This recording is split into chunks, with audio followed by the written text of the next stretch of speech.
Upon completion of your anterior procedure, take the anterior mouthpiece and discard it. Every single one of the Isolite mouthpieces are one-time use only.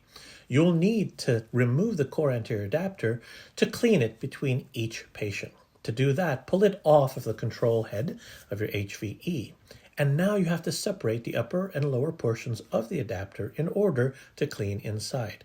Take your thumb, open it, and then using the double-ended cleaning brush and a pH-neutral solution, clean the insides of the adapter to remove any debris or material that may have been collected during the procedure. Once that's done, place both upper and lower half into the autoclave bag and seal it. Please refer to the instructions for use for information about autoclaving the component. Once the adapter has been cleaned and put through the autoclave, to reuse it, it needs to be reassembled. Remove it from the autoclave bag and take the upper and lower portions and align them. Use the notch on the upper portion, insert it into the bottom half of the adapter, align it, and then click it closed.